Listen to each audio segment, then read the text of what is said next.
All right, folks. Well, for this episode of the About Podcast, we had the great pleasure of joining Alan Hinds at his place in Laurel Canyon, in just north of Hollywood. And we sat down with him and his two cats, Scout and Boo, and had a wonderful conversation that took some lovely twists and turns. If you don't know Alan Hinds, he is an LA-based recording artist, guitarist, does session work, tours, his own music, and music of many other awesome, amazing artists over the years.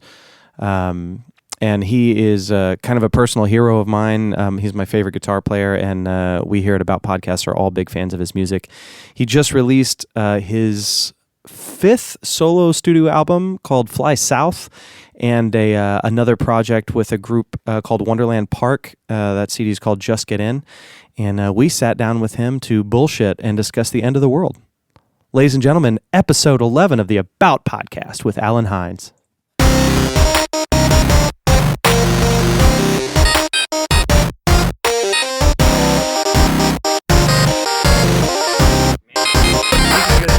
But yeah, we don't even like your guitar playing. I didn't even realize you played. You play guitar?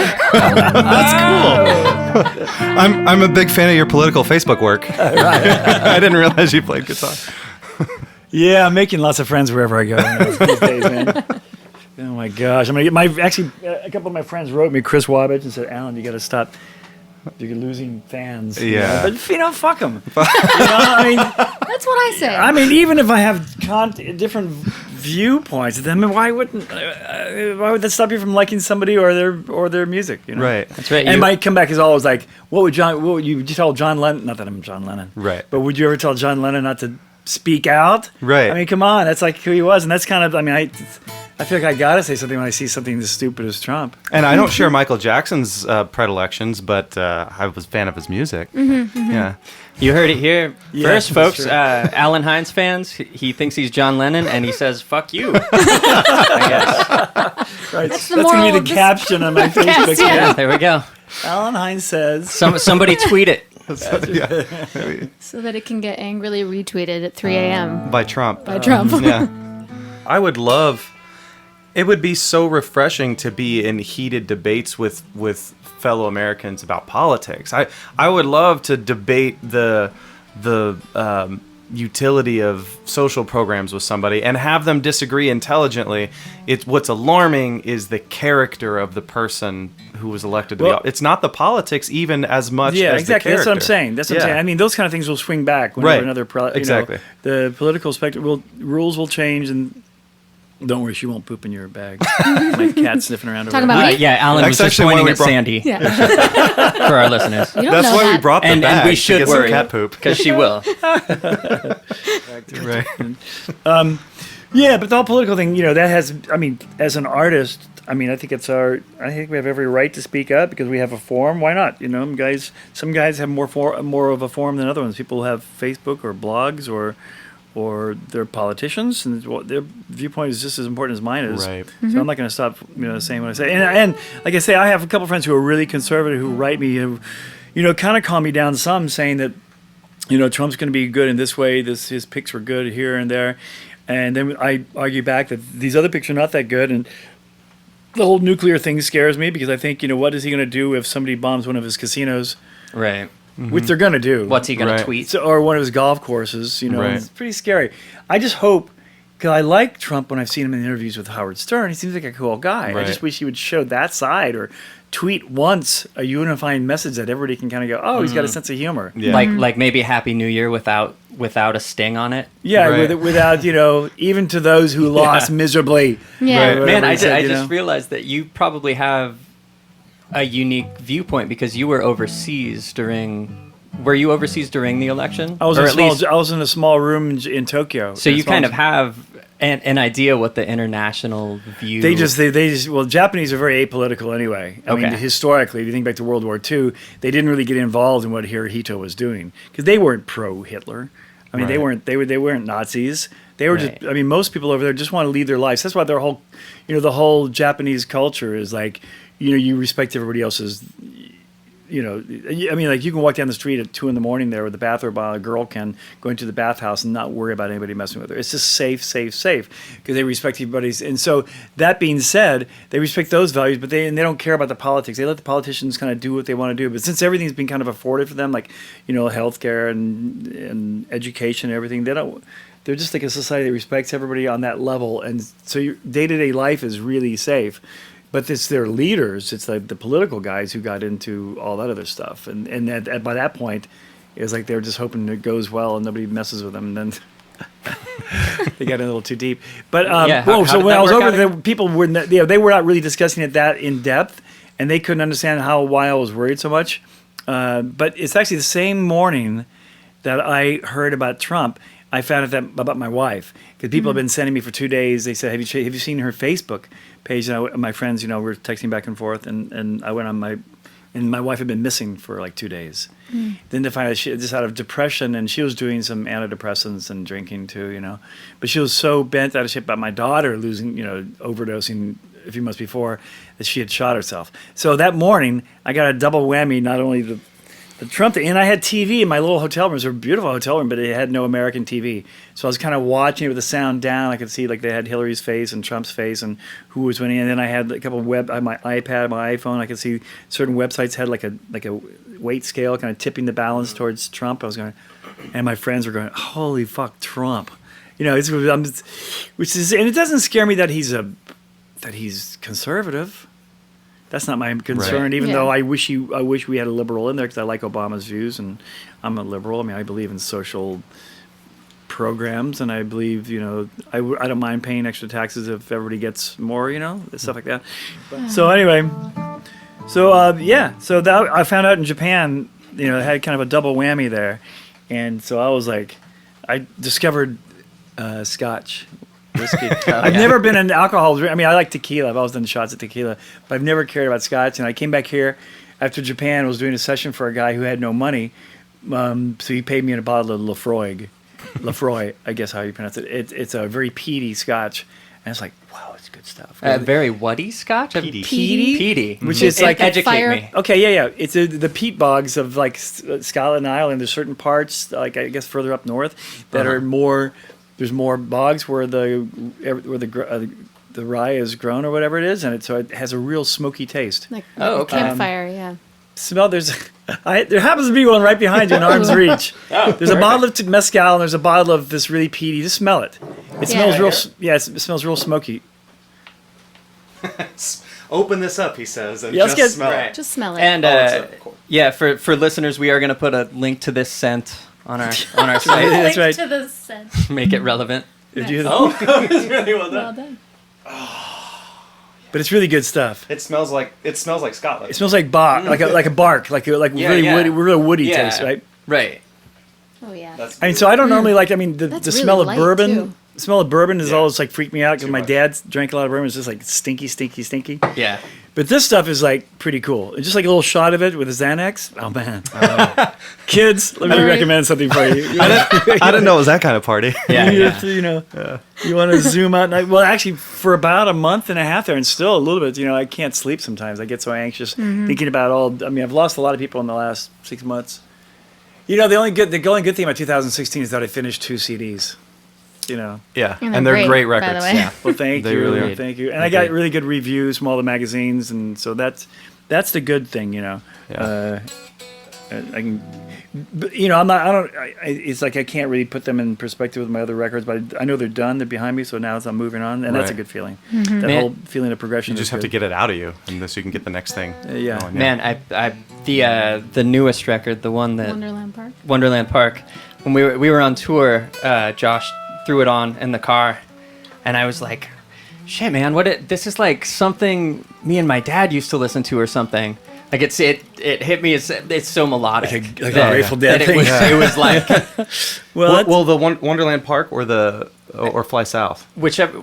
The first time we came up to Alan's place, we listened to it. I think that you was had Wonderland. Just Get In. Must Oh, have Wonderland been Park. Yeah, it was Fly just South. Get In. Yeah, Yeah, it's but Just I had Get only In. heard it one time. It's jammy, you know. You have to be in the right Just frame of melodic. mind, and you have to kind of get on. It's like just get in, you know. You kind of just don't ask questions. Yeah.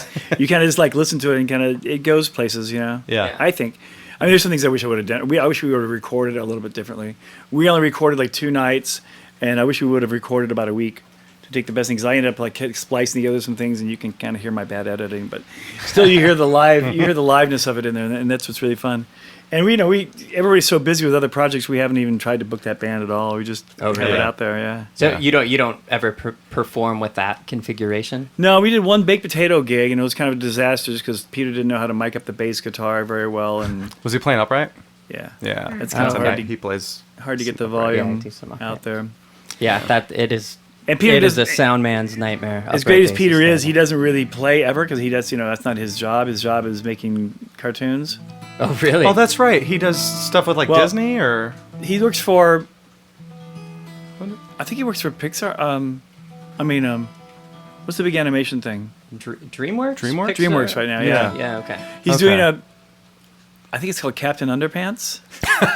Have you heard of that Go before? on. No, please elaborate. No, but I don't know anything about it. But he said it's the kind of thing like if you know about it, you kind of go, oh, you definitely are into it. And if you've never heard of it before, you kind of go, what the hell is that?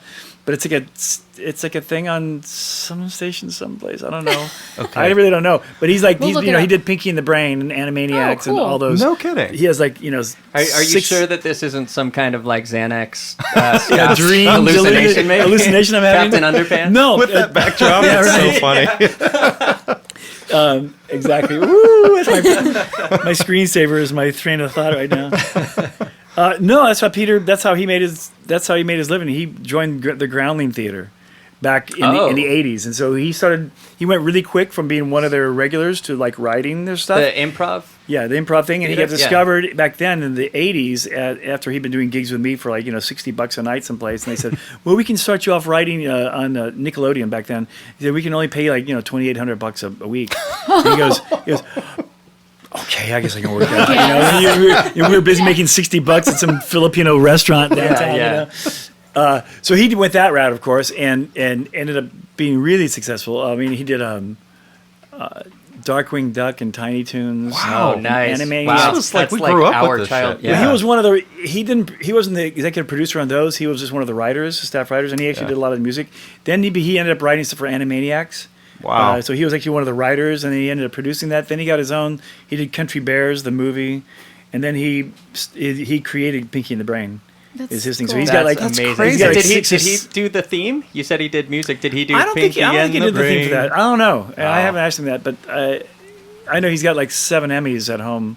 Wow. On his shelf. And That was one he's of got my a big favorites, house. Well, he said he made more money working for Disney when he did. Used to have a TV show called One Saturday Morning, and it was like a 2-hour slot of all these different skits of like they had the one skit I used to love. It had like a little like a high school annual, like all the pictures of all the little kids, all black and white, and they're all talking to each other. You go, they had like somebody else's mouth dubbed in there. and they Oh, were I like, can picture that. Actually, yeah. yeah, it was like, but there's some really cool like ongoing skits, and that's he says when he made his most money working for Disney.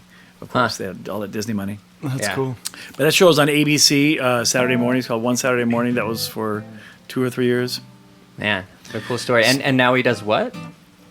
Well, I think it's called Captain Underpants. Oh, okay. I meant right. for you. What? For me, he played bass with Wonderland Oh, Park. he played bass. Yeah, he was on We the went record. before all this happened. We went to Berkeley together. We went to MI together. Wow. Back, so we've known each other for years and years. And MI, and he's a funny, great guy. Whatever he puts his mind to, he does really well. He's a great bass player, but he just doesn't ever do it. So he has like a nice equipment. He has like really nice basses, and he always wanted. He's already kind of made money and provided for his family, and he's got a beautiful house, and he still has his day job. But he wanted to do something musical. So I said, "Yes, let's put a band together." But we used to always jam.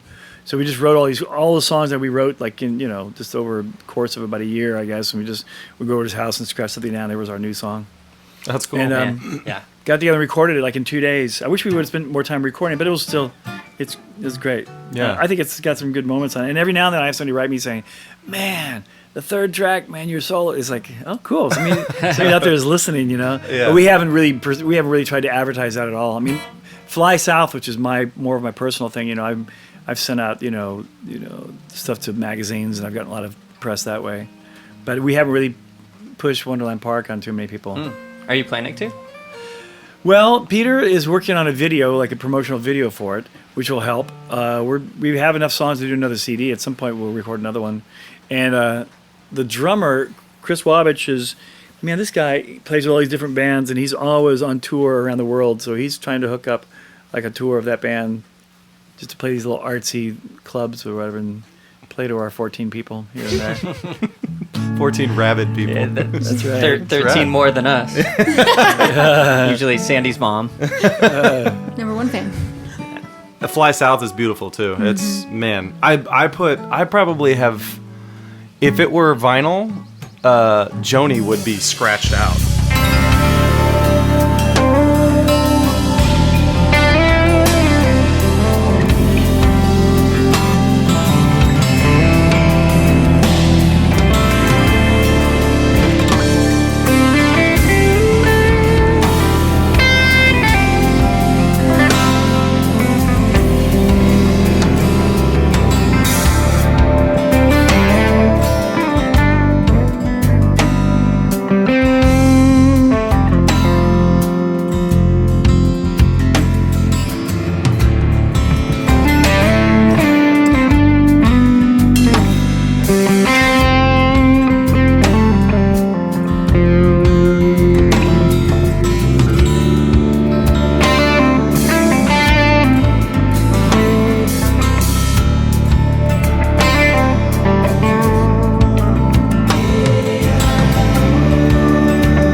That's my favorite song. I think great. Just overall, I know it was, I like all the little underlying slide stuff, and the solo was like first time through. I just happened to get really lucky, so I left that solo alone. Yeah. Instead of trying to put in, actually a lot on the solo, on the whole CD. My plan was to get Vinny Colaiuta on it, then bring the tracks back here and put in more fancy guitar stuff for all the shredders out there.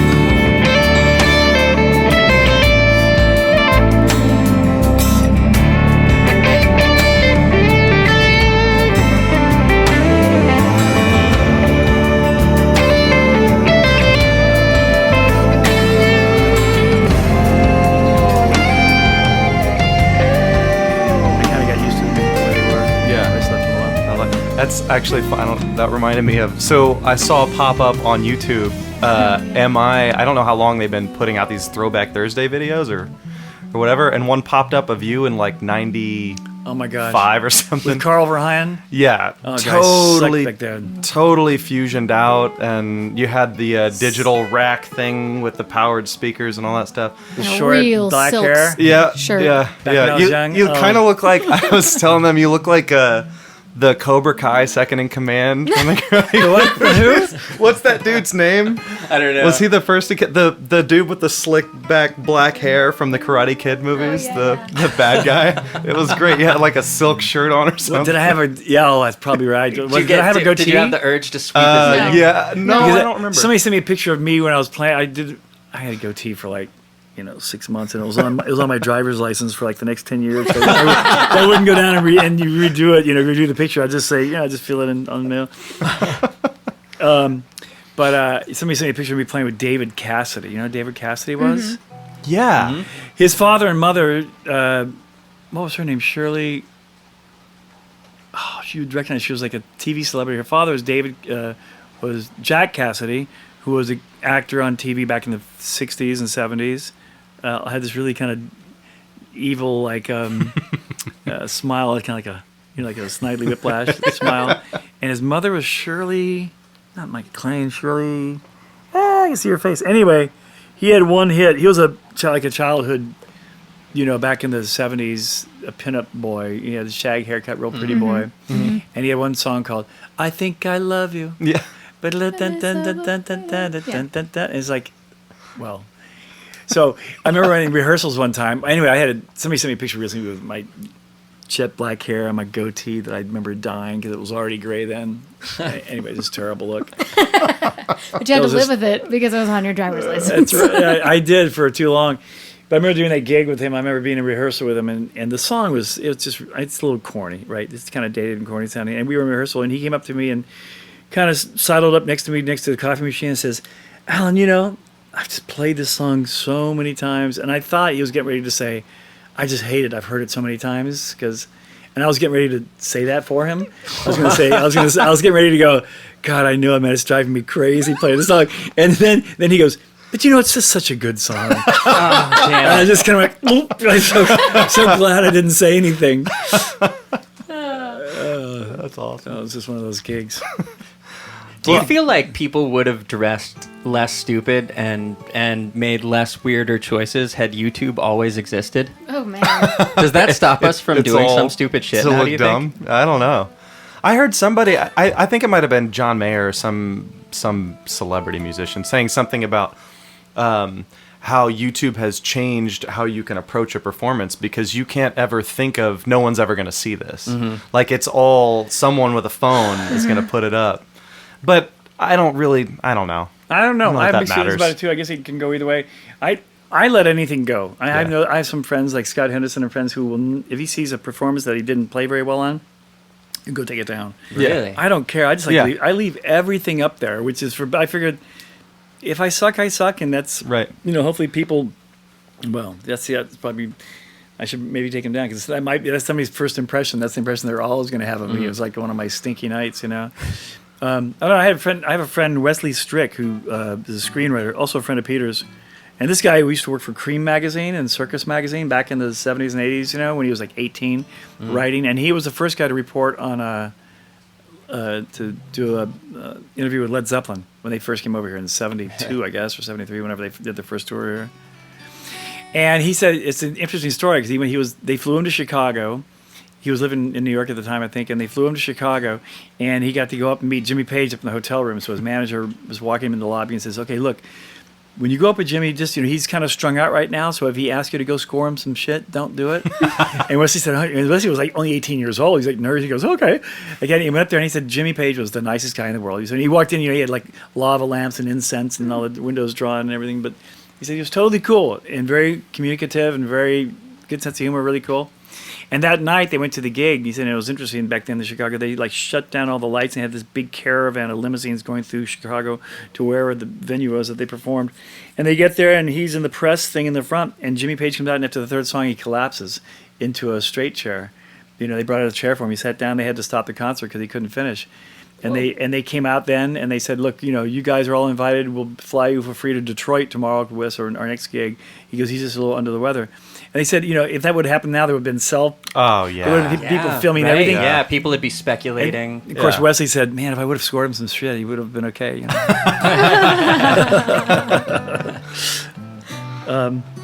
Yeah. We talk about that sometimes too, just like if you're shitty in a moment, it just isn't common. You flub a solo or something.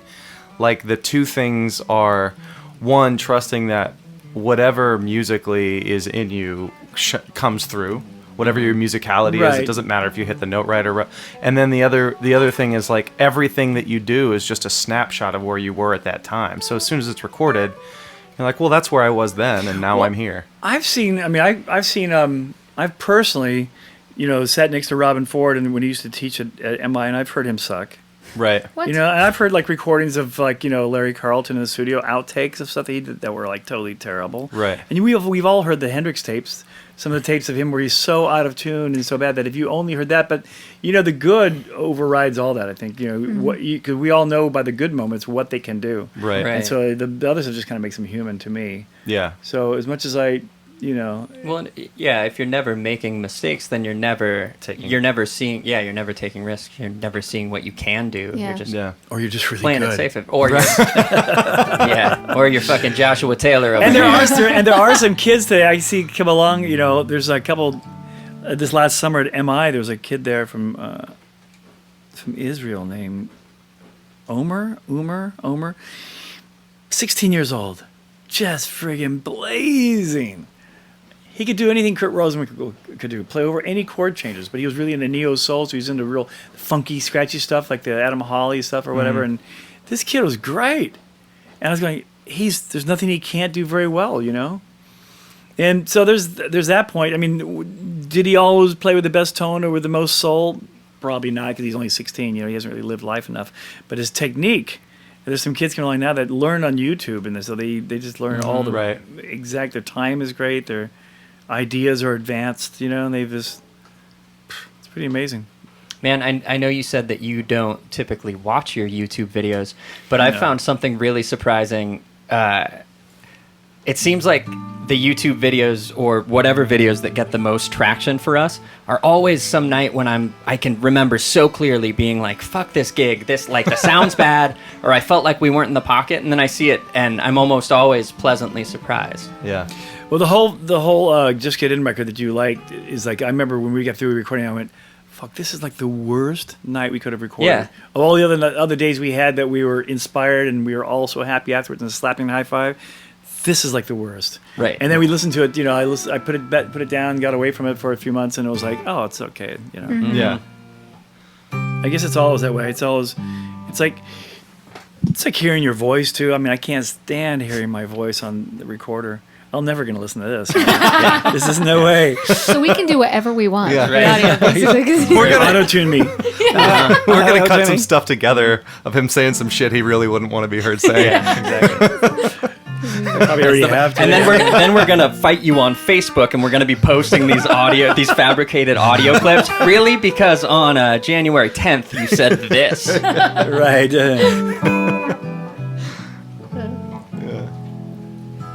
One of my other sounds good, huh? One of my other favorites from Fly South is June 15th.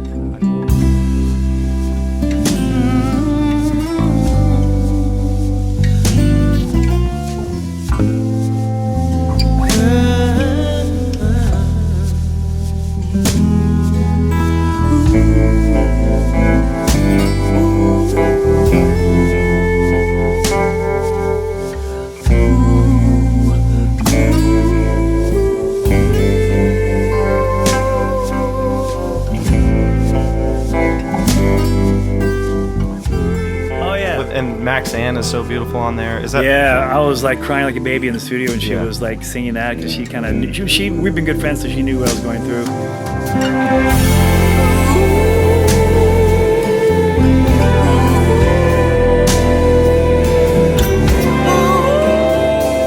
No, that was like too soon after. And that song had different. Am I seeing things? That song had a lot of different.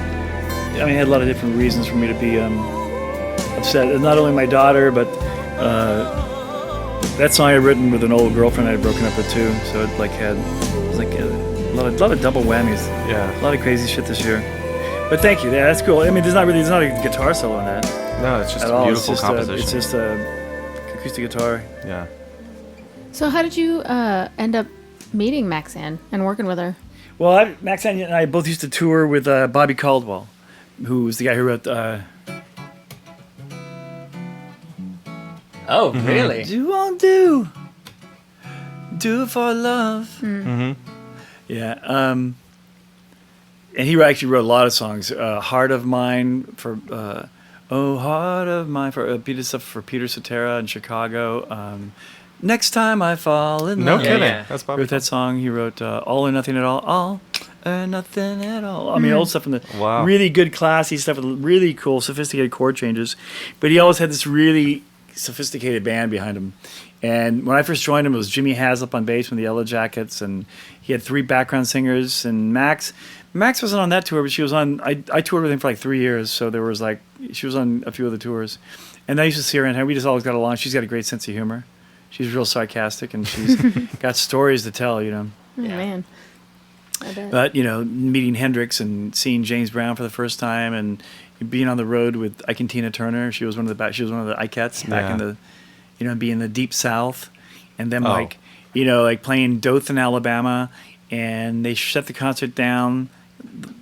We were talking like, late 60s or whatever, Mm-hmm. And they had their big tour buses, but 2 or 3 buses. And then Ike Turner would ride in his limousine or his big Lincoln behind everybody else.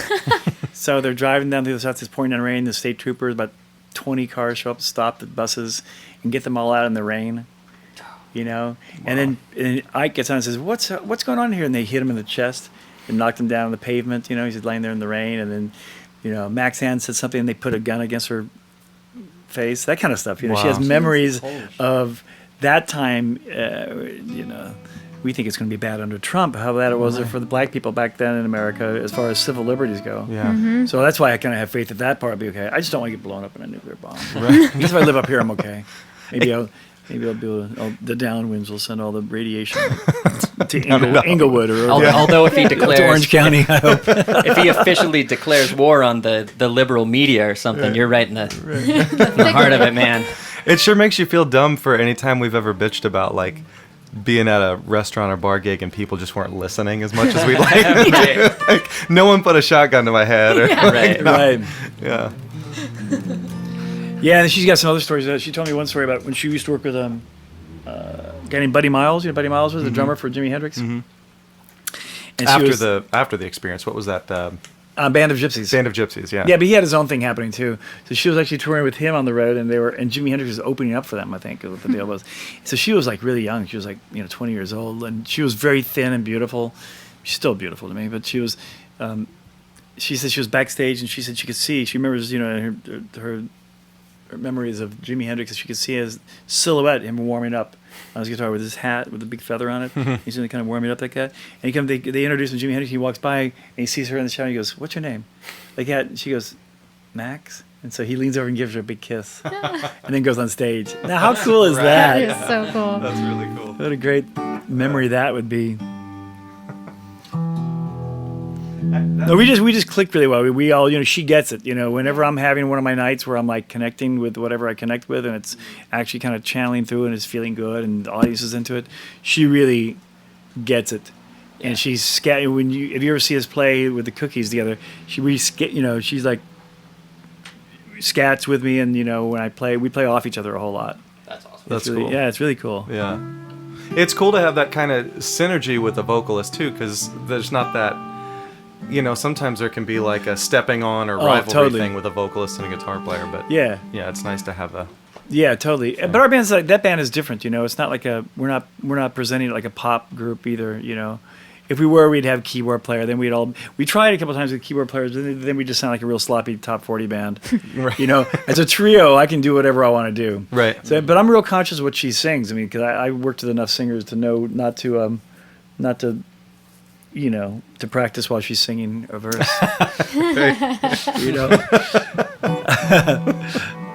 But she's great. Yeah, I wish that band needs to work more. We're all kind of lazy. I mean, the drummers have kind of. Yeah, I was just gonna say, who's the drummer? He's like he's big killer. He's all over. He's on like Colby's records and. Yeah, he's doing a lot of stuff now. He's not lazy, but he's doing so many other things that we're lucky to get him when we can. He plays in my band too. That's Donald Barrett. Okay. But Bobby and Max and myself are kind of lazy. Well, we haven't really tried to promote the band, or I've actually got a whole night of us recorded live here that I've been saying I'm going to edit and put out as a CD. It should be really fun to do. Please. It's all cover stuff. So I said, guys, we're going to have to pay the statutory rate, get the okay from the publishing. And they go, how much is that going to cost? It's like, it doesn't matter. We should get it out there. But we're just, I speak for myself. I mean, I've been kind of lazy about doing it. And the band could have. I mean, I wish somebody would really see what that band is, and it would be great for doing these little artsy or jazz festival type of places, little clubs here and there, because it's different. It's not just we're not just a cover band, Yeah. Well, even the songs that are super. I mean, they're not obscure. Even the songs that are super recognizable, they don't sound. They're interpreted. They're not just like here's us doing this song. For the we think so. Crowd. Yeah, we think so. I mean, every time we play, and it's when we play gigs, it's never like, you can hear people talking during the songs. People are they're riveted. They're watching the band. Mm-hmm. They're watching us work with each other. They're watching us. So it's cool. Because I mean, I've played in so many bands who are even famous bands where you can tell the audience are all on their phones. They're at the bar. They're talking between sets, between songs and stuff. This band is whenever we play at the Crescent, people are like riveted to the interplay that we get going up there on stage. That's awesome. That's really good to hear. It is. It's fun. Well, Bobby's really great, dude. Bobby Watson. He's just such a groover, and he listens so well. And he's got a sense. They all have like a sense of humor. Yeah, which is which kind of comes through. Yeah, Hey, super Scotty. important when you're gigging with someone all the time, that you get along and that they're fun to be around. And we've talked about this taking things seriously thing. We've phrased this a couple of ways, a couple of times, but like, I don't remember what it was. One time we were talking, I said something about taking yourself seriously enough to show up on time and put out a good show and not be half-assing it because people have either paid to come to see you or the restaurant or bar paid to have you there or whatever.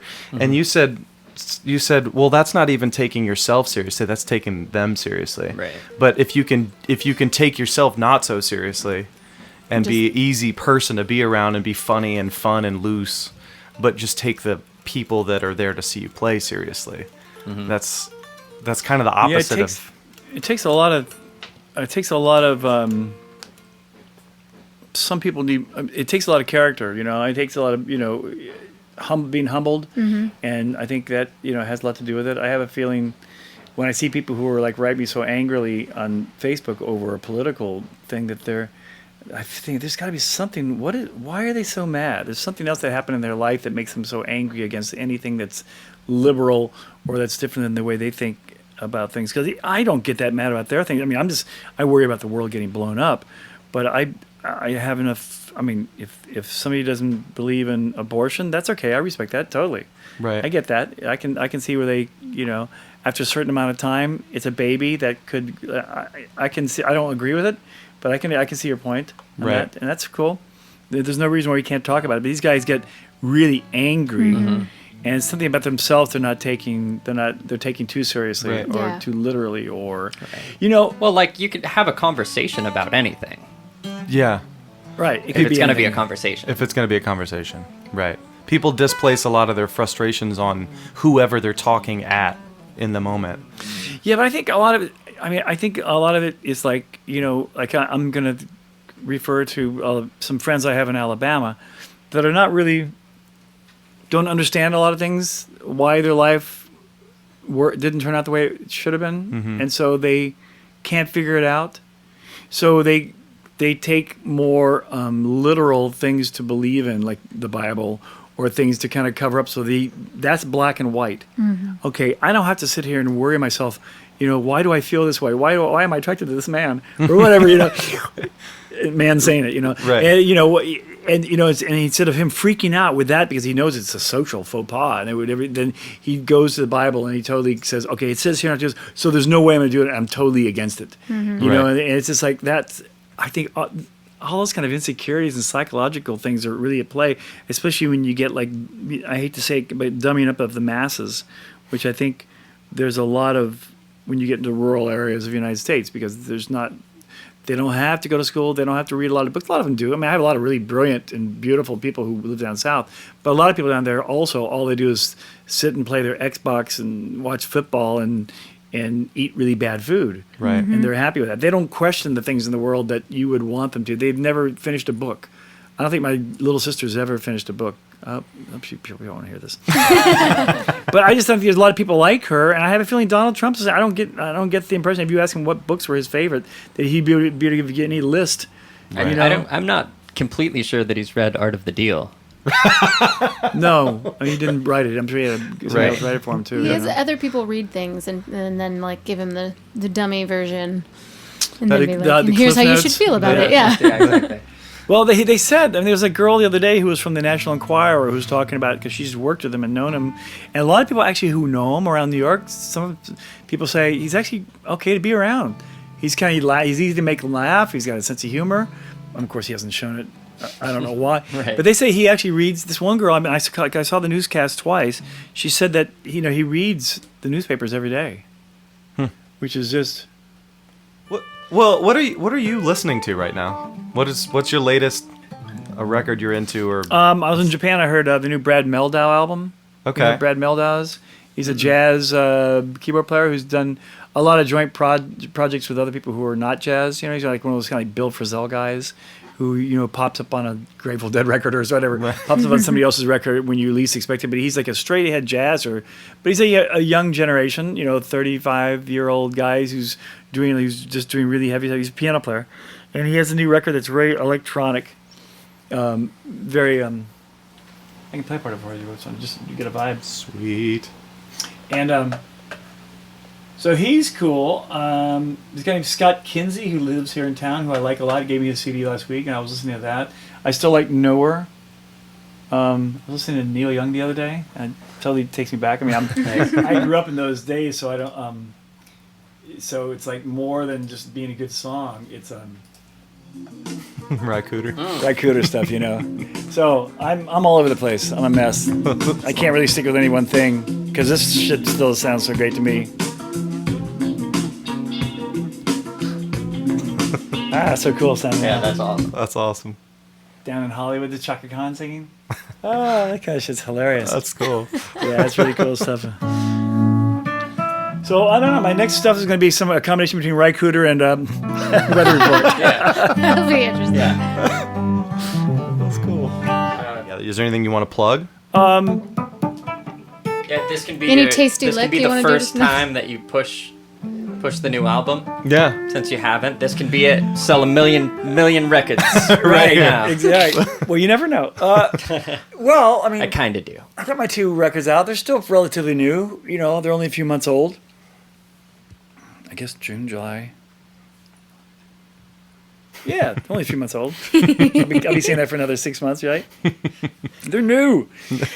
Yeah, Fly South. I mean, I should mention if you haven't checked it out, it's I don't know. You guys could probably explain it better than I could. It's kind of fusion, but it's not like really tripped out fusion like Scott Henderson stuff is. It's more organic, I think, with more, I hope, songwriting and melodies and a lot of acoustic guitar, and there's a lot of the palm pedal slidey guitar in there in the background.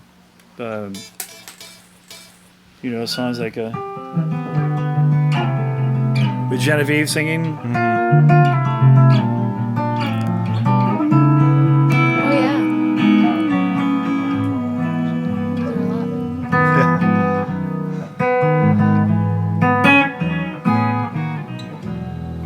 So it's pretty much all written on acoustic guitar. The whole record. Yeah.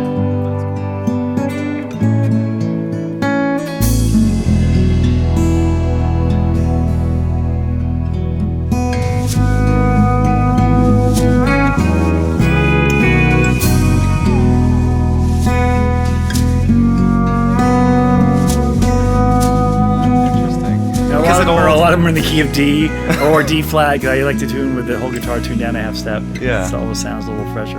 Yeah. Yeah, I think if I were to, like, it's not a guitar record so much as it is a melody record. They're good songs. It's a composition That's record. a good, I've had that compliment. A lot of people say, you know, I'm listening to it because I just forget it's a guitar record after all. It's just kind of nice music. So Yeah. that makes you feel good. Yeah.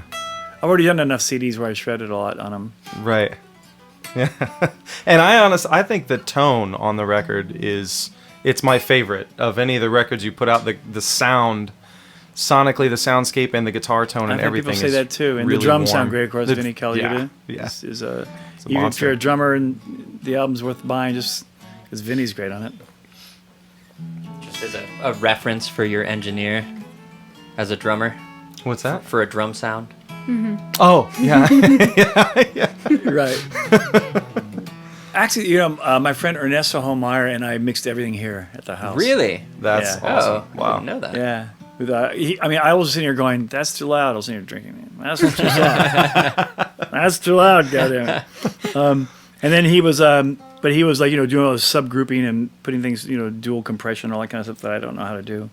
So, and he's German, so he's got that patience and attention to detail, Right. Yeah. that I don't have. That's what you need in an engineer, right? That's right. You need Yeah. some discipline. And Yeah. That's awesome. But that album is full of songs that meant a lot to me because of the time, and some of the pictures on it are pictures my daughter took and stuff. So that was kind of cool. And the other CD, Just Get In, is just me and my friend Peter Hastings wrote a bunch of songs with Chris Wabich, and it's just kind of quirky. I think they're fun songs. Yeah.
So yeah. Those are my two new CDs, and what's happening? I got a company in Japan that's just starting up, and I think I'm gonna be their first artist, and they're gonna re-release both those CDs with like some bonus cuts. I'm gonna try to write some other songs that I didn't put on the CD. And Japanese always like bonus cuts. Yeah. Like they're gonna repackage everything in Japanese, and so that's cool. And I got a guy working on tours over in Asia, and I may be going to the Netherlands, and I have some offers and to maybe teach in Valencia in Spain. Wow. At a Nice. Berkeley School of Music there. A lot of things maybe going to happen. And meanwhile, I got the NAMM show coming up in next week. Is that next week? Oh, yeah. Yeah. And mine starts back this week. My other school starts back next week. I told them I'd write a curriculum on fusion guitarists. Oh. So Are you teaching at Shepherd? yeah, Yeah. That's what I'm doing. Yeah, I have to do like a week. Every 2 weeks I'll have a new chapter. The first one gonna be on Robin Ford, Mike Stern, Alan Holzer, Schofield, all those guys. Just a lot of work I really don't want to do. I gotta learn how to use Sibelius. Oh man, I'm a Sibelius man through Are and you? through. Yeah. I did music engraving for a lot of years with Finale, and converted. To Sibelius. Sibelius is wonderful. Cool. Yeah. Not hard to do. I mean, It's more intuitive. The learning curve is different. It's I'm sure easy to get up and running, but then the like fine tuning stuff that Finale. I'm sure it's intuitive, and I'm sure there's plenty of YouTube stuff I can. Oh yeah. Learn Oh from. yeah. So that's what I've had on the plate right now. Meanwhile, I'm just gonna sit up here and let it rain. And There's the new pedal. Oh, forgot about that. Yeah, it's great too. I mean, it's called the Soul Driven. The Soul Driven. The Soul Driven? It's called Soul Driven. Didn't sound right to say the Soul Driven. But it's it's exotic new thing. Honestly, I don't. When I'm playing in town, I use my red plates. But when I was in Japan, I used it. And it was like totally inspiring. And when you crank it up with a band, that's when it's the best. Mm-hmm. When it cuts through the band really well. I'm pretty proud of it. I hope they can sell 1 million more of them.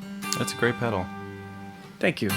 So I had that happening. I just put together my new guitar, 1952 Esquire, which I'm We should get a playing right picture now. of that for the website. Which is a cool guitar. Yeah. Huh? We're gonna get a pic. We do all the visuals on the website, Okay, cool. so you can. So when we say stuff like Davey's got his dick out, we can actually post picture of it something and put it on the.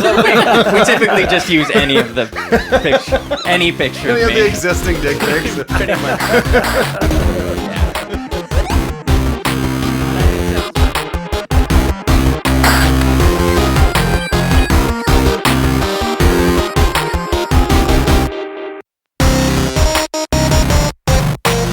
Music in this episode of the About Podcast provided by Alan fucking Hinds.